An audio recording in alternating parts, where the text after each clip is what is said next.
Hey guys, Montel here, and welcome to this edition of Let's Be Blunt with Montel. Today I'm coming to you from the grand opening event at Joint Operations, a veteran co-owned dispensary in Rowley, Massachusetts, with a second location to open very soon in Mendon, Massachusetts. My guests are the co-founders of Joint Operations, co-owners of Joint Operations, and the founders of Cannapreneur Partners.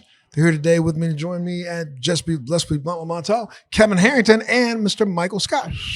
Thank you so Hey, much. Montel. Hey, guys. It's great to be here. Absolutely. Truly Thanks so an much for honor, being here. Montel. Well, Thank first you. off, yeah, incredible event that you pulled off here today, Michael. I'm telling you, people in the community out and about, this will reverberate for days and weeks to come. That's the goal, to spread the news and, let everybody know that we're in town. It takes an insane amount of work to get these things off the ground. And, one of the challenges of this industry, and you spoke of it, is all the restrictions. Big Pharma can have these multi-million-dollar commercials, but right now we get a lot of restrictions. So it was really amazing to see the turnout and to have the support from people like you. Absolutely. This is draconian as it can be. Before we get into deep conversations about cannabis, let me start with you, Kevin. Look, most people know you as one of the original sharks on Shark Tank. They also know you from your business as seen on TV. I've worked with you in the past, all complete disclosure. Yeah. And, let's talk a little bit about this because this is really interesting. The fact that you're now in the cannabis, but there was a whole life before cannabis. Why don't you break it down so everybody understands and remembers? Sure. Yeah. So thank you, Montel. And it's great to see you again. And good to see you too. Be back in a media format with you. Many years ago, one day I'm watching television. I saw the TV went blank and there was 6 hours of darkness. I called the cable company and said, "What's happening?" And they said, "Oh, well, hey, that's Discovery Channel. They don't have a budget for 24 hours a day." So I said, "Well, what are you doing with the other 6 hours?" It's just downtime, nothing. And that I turned into a multi-billion-dollar business, which became the as seen on TV industry, infomercials, et cetera. So that was the early 80s, about 40 years ago. And so I had a lot of fun doing that. And of course, Jack LaLanne and Sure. Montel Williams, we were working with the best on television, and George Foreman and Billy Mays, who everyone remembers. But I said, as I built my business and had a couple public companies along the way, one day, 15 years ago, I was working like crazy, working 80-hour weeks and having some fun and drinking a lot. Sure. I said, you know what? I want to be a healthy person. My father was approaching 90, and he said to me, if I had known I was going to live this long, I'd have started taking care of myself a lot sooner, a lot better. Right? And so it hit me, and I said, you know what? I'm going to stop drinking. So for 15 years now, I've not had a drink. 15 years ago, I said, I'm not going to have a drink. And I've mentally have done that. And let me just stop you for just a second. You spoke a little earlier. People don't know we're coming to you from the location of Joint Operations in Rowley, Mass, where it's holding its grand opening today. And earlier, the three of us had an opportunity to address the audience. And when I heard you say that, it made me chuckle. And I'm not saying this in any way of one step. I quit drinking 20 years ago.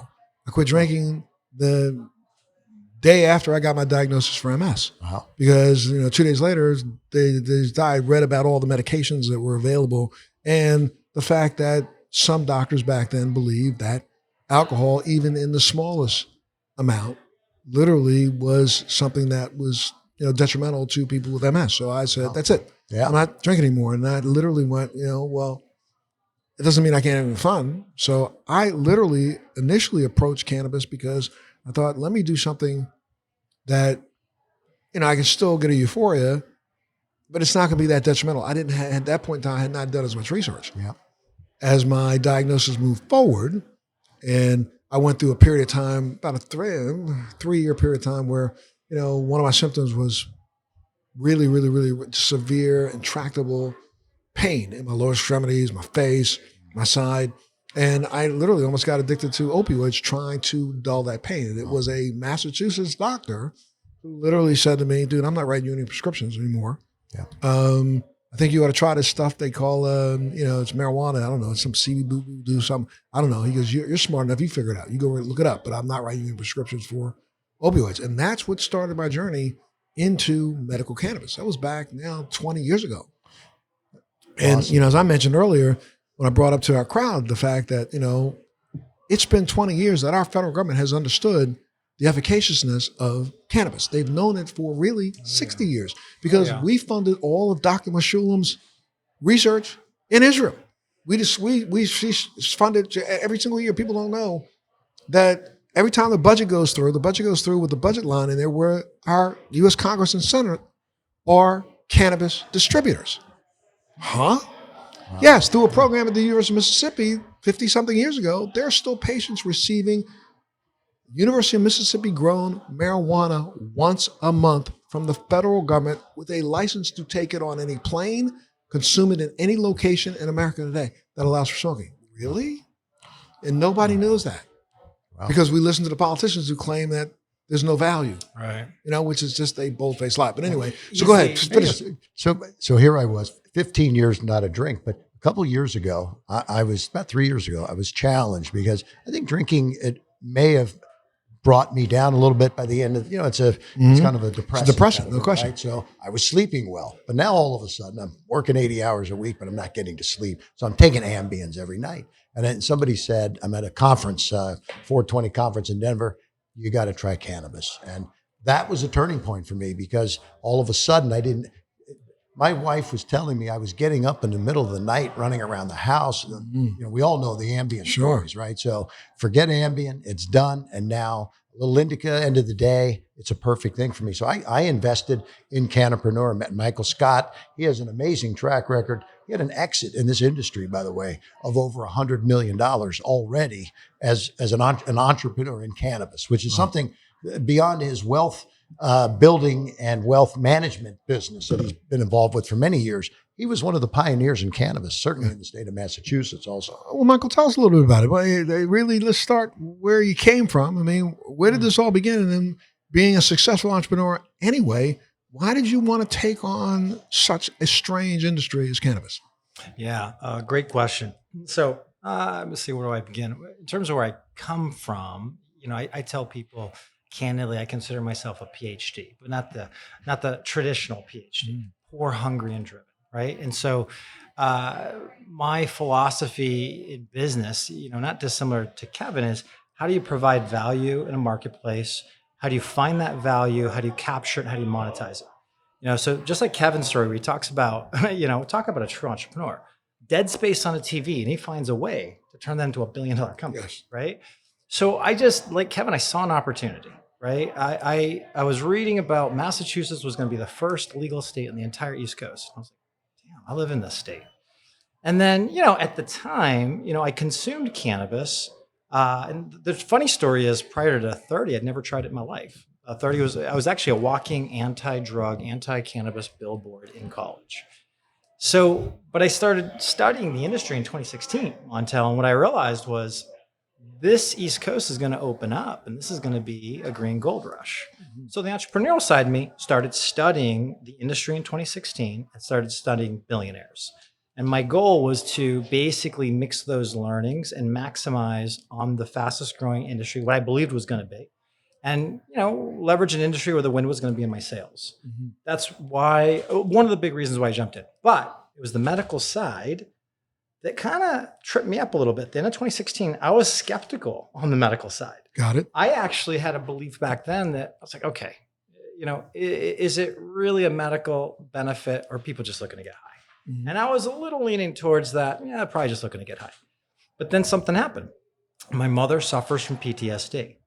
And she had her worst episode we'd ever seen. To the point she went catatonic. She quit breathing. She was in one of my businesses, actually a CrossFit gym at the time. And she quit breathing, fell, hit the ground, her head bounced off the floor.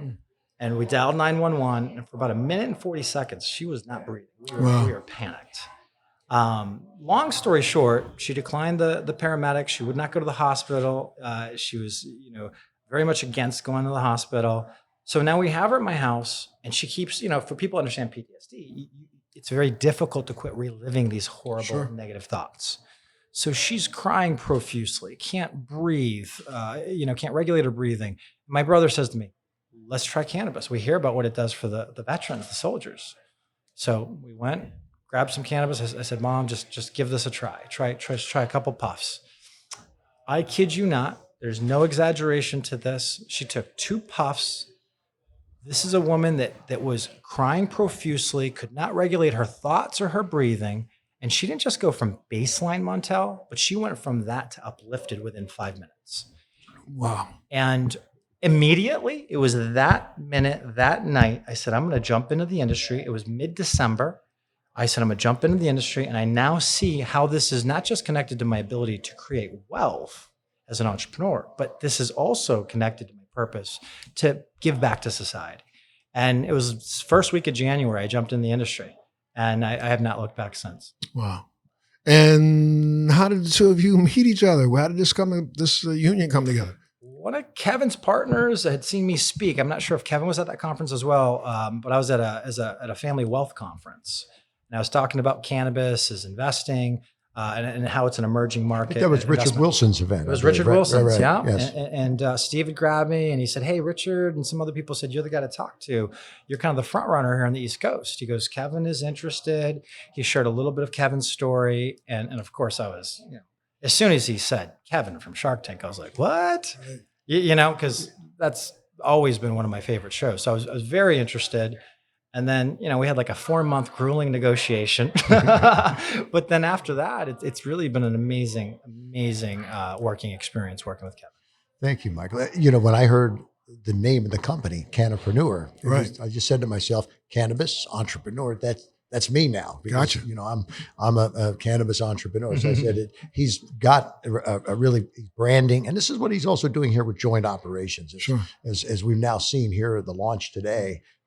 Very, very powerful grand opening, Michael. Thank you. And going to have a second store opening soon. Yeah, it's almost done being built. I wish I could share the location of our third store. It's going to be our flagship. It's in an A+ location. We believe it'll be a 25+ million a year grossing location. Look, Montel, I wish I didn't always have this mindset, but I'm either a go big or go home mindset. Sure. So we plan on building the most dominant retail cannabis franchise along the East Coast. That's. And you're thinking when you say along the East Coast, you're expanding outside of Massachusetts. I mean, here's the way I think of it. As Kevin mentioned, I was very lucky that I was able to build and sell a company for over 100 million. So the way I look at it is I've got experience in the first state that launched. I'm going to take that track record. My team and I know how to do early stage cannabis, meaning when the state just opens up. That would be my expertise. So, and that's also where you grab the biggest market share, the best valuations, the best prices, from a private investor. But here's what's happening, man. This market is exploding in Connecticut, New York, New Jersey. All coming online this year. I mean, Georgia and Alabama are taking applications for cannabis. Right. I mean, what does that say? Georgia and Alabama, right? I mean, come on. Which is really, when you talk about that, let's shift gears for just a second and talk about just some ideas about what's going on nationally. I mean, because now you just talk about Georgia and Alabama, but then Tennessee is going in the dark ages. There are more butthead politicians in that state fighting cannabis.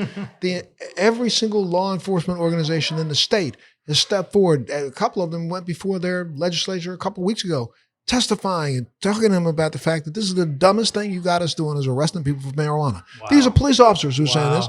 And the state of Tennessee is still going to not probably allow this on the ballot for the people to make a decision. And pots everywhere. Excuse me. I just don't want, my mother-in-law, my wife's family lives in a small town called Jackson, Tennessee. Small. You ever heard of it? No. No, tell the truth. No, you ain't heard of it. No, I never heard of it either. No, nobody knows where Jackson, Tennessee is. Jackson, Tennessee is about, and people in Jackson, don't get pissed off at me because I wasn't disparaging you. I'm just saying, nobody outside of Jackson knows where Jackson is. Right. And, I can get out of a car and within 1 second of standing up, there's a friendly waft. And I kind of look around in the parking lot trying to figure out where did that waft come from? In a state that's, a pretty red state. Right. So, these are not people that you would think are blowing a joint before they get up and go into Kroger's. But, they're getting ready to go meet the lions. Someday they're going to find out how much they're missing in taxes, right? Well, yes. You know what I'm saying? Can we speak about that? Taxes. Do you know the stats in Massachusetts? Go ahead. Taxes. Just recently, cannabis has eclipsed alcohol tax in Massachusetts. I think it's 74 million compared to alcohol's 50 million. It's almost a 50% increase. What people have to understand is that, for those of you who are listening and tuning in right now thinking that this is some fringe element of our society or some, small demographic, let me get something straight. 2021, $25 billion worth of legal marijuana sold in the United States of America in all of the legal markets across the country. They estimate that there's another 50 to 60 billion sold in the gray and black market across America. So that's, I'm like smacking myself in the head. That's $90 billion. Yeah, I mean, excuse me. Leaving a lot of money on the table. I mean, people tax-wise. Kevin talked about this earlier when he was speaking. The whole East Coast is opening up. 40% of the U.S. population is in the East Coast. Yes. And some of the wealthiest pockets. But when you look at where the dispensaries are open and legal, it's really a small pocket here in the Northeast. This whole East Coast is going to expand. And you guys don't have to say it. I'll say it for you, or I'll say it for me. And you don't have to agree or disagree. But unfortunately, the East Coast has been rife and riddled with politicians who really are on the fringe. Let's look at Maryland. 2 governors got sent away. You know what I mean? Got arrested. A mayor got fired and was arrested. Do I want to say these people don't understand or respect the rule of law? Hell no. Some of them don't. And so here on the East Coast, you've got Maryland that's still in a battle over licensing. You got Delaware. We got a governor who didn't try to sign for not having cannabis, and the city went, screw you, but so I mean, it's just so weird to me that the East Coast, recognizing the tax dollars they could earn, would not befriend this industry rather than act like they just tolerate it. The problem is the stigma that our politicians created in the 80s and 90s has been lasting, and it's taken a while to debunk those myths. You know what I mean? Like the foolish notion that cannabis is a Schedule I drug. I mean, let's just think about that for a second. 90,000 people a year die from alcohol. No one overdoses from cannabis and dies. Let's get this real smart. Cocaine is a Schedule II drug. I rest my case. I say nothing else. Right. Excuse me. Yeah. They try to say that this has the value of heroin, something else. Right. So they put us in Schedule I. Yet Uncle Sam went ahead and funded the amount of money that we probably spent. Most people who are tuning in right now don't recognize or don't know that back in the 80s, in the 90s, the U.S. government was funding research in Israel. That's where some of that funding came from. Yep. And that Israel funding is where what drove the funding that went into the University of Mississippi since Daddy Bush, first Bush. We've had a program where we literally have been growing cannabis at the University of Mississippi, and that is all sanctioned every year by the budget. Yep. Well, in addition, you talked about the U.S. government being the first to secure a patent. Correct. I say this all the time to my investors. What we figured out is the single entity that most likely profits more than any other business or any other entity in the world is the federal government, because there's a tax code called 280E, and they charge this tax premium to this industry, right? And then they have all the extra taxes, which is why the Massachusetts revenue is blown 50% higher than alcohol tax revenue. So, I mean, the ship has sailed. People that are worried about the feds coming and stopping this, I don't see that. We're at 40 plus states have some form Old of Blue is out the legalization. gate. Blue, come on back. He ain't coming back. Blue is out the gate. You follow the politics. What happened in the Senate just recently? Wasn't there was some hearings, right? Well, again, every single year for the last 5 years, there's been some legislation, something that is passed in the Congress that is then thrown out in the Senate. Right. Or they don't pass it in the Senate, and they don't pass it by big margins. And it's kind of almost ridiculous to think that the same folks who pushed for hemp and the Farm Bill to ensure that their states got a little piece of that. Let's remember, McConnell is the one who pushed that through. That's the reason why it went through so quickly. No, everybody's eyes spun. What? Right. How did that pass? Because McConnell wanted it to pass. Why? Because Kentucky, people don't know. They don't get it. We all look at California and think that's been the biggest mecca of cannabis in America. It is not. America grew more marijuana in the 40s, 50s, and 60s in Kentucky, Tennessee, than in places in India. We had something called the Cornbread Mafia back then. One of the biggest cannabis busts took place in the early 60s, late 50s in Kentucky. So, there was periods of time, if you remember, I don't know, neither of you were probably cannabis enthusiasts in the late 60s, early 70s. We used to get this weed in all the time along the East Coast. And it would come wrapped in newspapers, and people would say it was Mexican weed. That wasn't nobody's Mexican weed. That meat was coming right out of Kentucky. But they were lying about it because they were saying, because there was this big thing for the longest time back in the early 70s, that Mexican weed was the best weed on the planet, so everybody wanted to get some of that. And these people would bring this crap in. And, I think back on a time as a kid, you mean to tell me I took something out of an ink-soaked piece of paper, rolled it in foul piece of paper, and smoked it. How stupid was I back in that day? You know what I mean? At least now the technology has gotten to a place where, it's time that I think we can have legitimate conversations about this. I said something to my speech, and I wonder what you guys both think about it. I mean, I really feel very strongly that the main reason why cannabis has not even reached its pinnacle yet, as far as a business, is because we in the industry aren't doing good enough job educating the consumer. I agree. There's a lot of room for that, because if you think about it, where a consumer would start to learn about this, well, their doctor. The doctors don't know anything. Doctors about don't know right? nothing so about it. They're not getting it there, because of the research hasn't had the funding because of the federal status of the law. We're not getting it from the major universities. Now it's starting, right? But do you know what's really kind of crazy? For a while, I wanted to buy into that idea. But in the last 10 years, there have been 35,000 peer-reviewed published documents on cannabis. The last year alone, 3,600 new peer-reviewed published documents. This is coming from University of Australia, Zurich, China, all over the world. People are researching this and understanding. When you really look back in history, folks, and you should look back in history a little bit, most people think America was built on the back of cotton and tobacco. Bullshit. America was built on the back of cannabis. Right. The entire Revolutionary Army was clothed in hemp fiber uniforms.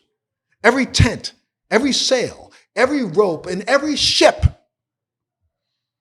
Let's remember back then, let's go back to 1693. The sails. There was as many ships as there are airplanes flying around, folks. Right. And all of them had cannabis. The word cannabis comes from canvas. Canvas comes from cannabis. Because they made all the canvas-covered wagons out of cannabis, hemp. Why? Because it doesn't rot in water. Why? Because I can grow hemp, take the seeds, and utilize one of the highest protein-laden seeds on the planet. Growing hemp could feed the planet. Any place in the world that's hungry could be fed off of hemp alone and would survive meat-free. It's amazing. A plant is so powerful and beneficial in so many ways. It's had so much stigma. And we're the country that drove that stigma. We're the ones who drove that stigma, clearly because of the same reasons why we see the battles on the grounds today. And I say it, you don't have to agree. It doesn't matter whether you echo, but I mean, most people don't recognize that. Let's go back to 1937. It was made illegal because of the Marijuana Tax Act by a guy by the name of Henry Anslinger, who pushed as hard as he could with funding from William Randolph Hearst and DuPont, who funded majority of his bullshit. Because people don't know, Anslinger was a major prohibitionist. He was the guy that was paid to make sure all the signs and things went up around America about no drinking. All of a sudden, alcohol came legal. Oh, shit, I got to get something to do. Something else. So they went after cannabis. And how did they go after it? They went after cannabis, blaming it on all the darkies around the planet and causing in the rift that is being caused today by others. Trying to put a rift between people who have never really truly had a rift in their time in history, but putting a rift there by blaming those people, making it those people's problem. My perspective on it is the fact that at the time, and again, we don't pay attention to our own history. There were more Nazi rallies and more separatist rallies going on in 1910, 15, 20. There were rallies going on about sterilization of other races that came here to the United States. There were things we were living through a really tough time back then. So it was easy to prey upon that mantra to make something feared. But when we go back in time and think about it, the country accepted cannabis, thought that our forefathers smoked it. When they opened up, they scraped the pipes that belonged to Benjamin Franklin that had been sitting in the Smithsonian Institute for 15 years. Somebody was going to move, when they were moving his display, one of the people working there illegally, because it was good, he literally scraped the inside of one of his pipes, dumped it into something, went home and tested it, and homeboy wasn't smoking tobacco. That's hilarious. Remember, how the hell you think? Good Yes, stuff, come huh? on now. I did not And know that. and there are anecdotal stories about about Thomas Jefferson and about others commenting on how relaxed they felt from smoking some of those hemp cigarettes on their back porch. Hemp cigarettes? Right. They Hemp weren't going through the cigarettes, problem of determining which was which. They were smoking them things when they came out of it. Come Right, on, man. right. How do you think? I mean, it's really funny. People, when they look back in time, I think people think they were toilets. There was no toilet back then. You went out in the wood, grabbed yourself a leaf, and scratched the cup out of your butt. Period. You know what I mean? You did it in the dirt and covered it up with a hole. They didn't have outhouses until the latter part of the 1800s. Right. You know, people slept Montel, on the you're a ground. history buff. Well, it's I'm crazy. impressed. Well, but you know what's crazy about it is the fact that why do we think that cannabis was such an integral part of the United States of America from 1690 to post the Civil War? If you look at newspapers from the 1890s, every page is filled in the classifieds with tinctures made from cannabis. So anyway, You were talking about the lack of education. I think you're very educated on cannabis, Montel. Is it the terpenes that can be identified to be very specific in the benefits that they provide to the consumer? Many different types, right? We are just now again cracking this nut, I believe. You know, one of the things that Dr. Meshulam, who is a person that everybody acknowledges as the godfather of cannabis, okay? Meshulam stated unequivocally that cannabinoids work because of the entourage effect. That wasn't something that's just a phrase. That was real. I was in his laboratory in Israel, 2010. He looked me in the face and said, "There's entourage effect. Like a symphony, You can play Beethoven without the strings. I can make wind instruments, but it's not Beethoven. You need to have the strings. Then the whole orchestra plays Beethoven." Think about it. We pick on THC, CBD. Are you kidding me? There's CBC, CBG, CBN, CBDA, THCA, THCV. It goes on and on and on and on and on. And each one of those cannabinoids have a different effect that you need to have. Right. People think that THC is what's responsible for the euphoria. It's the terpenes that go along with it that make your brain process that euphoria. So you're right. Now, what are terpenes? Terpenes are chemicals that are in every plant grown on the planet. Every plant has terpenes. That's what gives it color. That's what gives it its smell. In cannabis, some of those terpenes work almost as a natural pesticide. People don't know that. At certain times of the growth cycle, it kind of sprays off this little waft of air that are terpenes. And those terpenes, when they come off at specific times, 6 weeks, 7.5 weeks, 12 weeks. They keep coming off so that the plant can basically survive. Those terpenes stay the same, even though cannabinoids change. Most people don't know. THC, CBD come from one single cannabinoid, CBG. It turns into those two. It really turns into 6, THCA, V, and THC. Now we're starting to find out that in very, very, very, very small, 0.01, 0.02, there are some subset terpenes of THC. So have you heard about the stuff called Delta 8? Yes. Something that I really am pissed off at our industry about. I'm going to tell you, I really am. How dare we take a product that really doesn't exist in nature this way, blow it up, and then sell it to people consuming cannabis and claiming that it's okay. It's not. We have CB1 and CB2 connectors that recognize real product. They don't recognize synthesized shit. That's the reason why Marinol never worked. It's the same reason why we're going to start getting in trouble for cannabis, because you got the DEA that's got a reason to come and stomp down on your head. You got a product in the back that's got THC and a little THC Delta 9 and a little bit of THC Delta 8. They start to wonder, is that the natural Delta 8 or did you add Delta 8? How do you add Delta 8? You push CBD into THC Delta 8. You can make larger amounts of it out of pushing it with chemicals. Those chemicals that you're pushing it with are just as caustic as the shit under your kitchen counter. Wow. And we're selling this. as an industry, or it's like THC. Oh, so I can go on. I'm sorry. And it's horrible for the industry, Montel, because consumers are learning the basics, and you don't want them thinking that that's the real deal cannabis. I got to tell you, it is bad. Guys, we got to have the conversation. We were having a little bit beforehand. We don't need it now, but let's have a conversation about how I really think that there's a way to change this paradigm tomorrow worldwide and do it in a way that will just smack the crap out of people. Well, Montel, what you're doing with your personal brand, I have to applaud you because you are getting that education. Now, of all the brands in Massachusetts, I don't know of any other that's doing the live streams, doing what you're doing to let the world know, hey, this is the benefits. Here's the difference between the different products.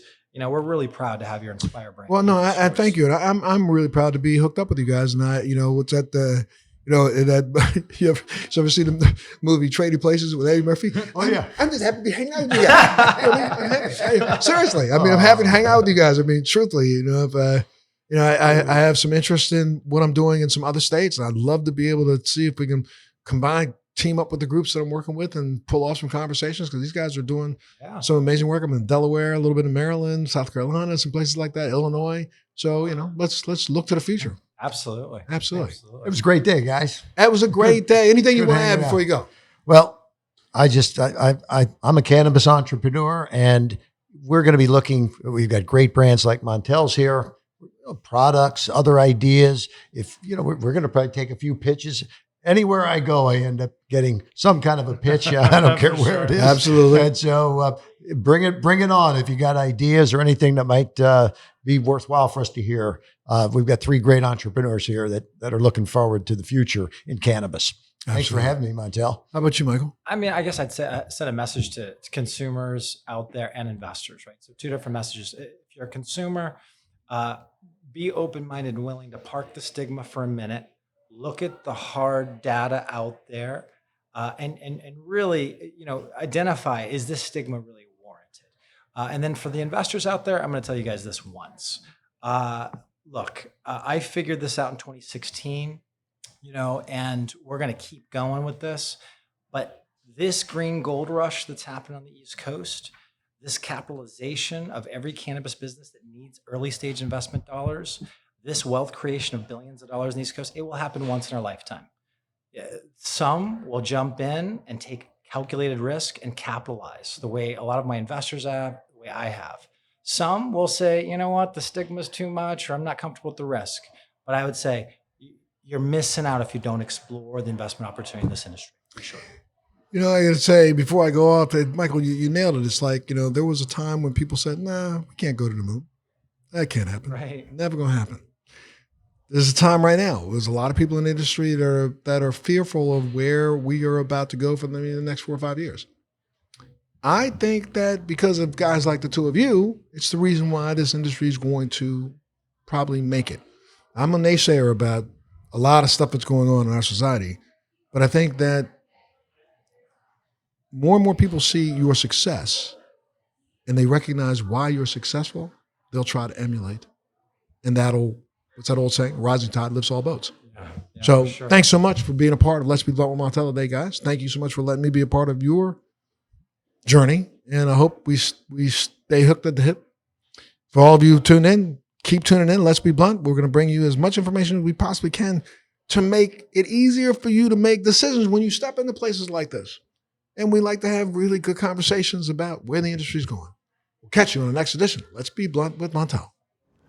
Thanks for joining me on Let's Be Blunt with Montel. Please make sure you're subscribed and hit the bell to be notified when new episodes post each week. We'd love to hear your feedback also, so please send us your comments.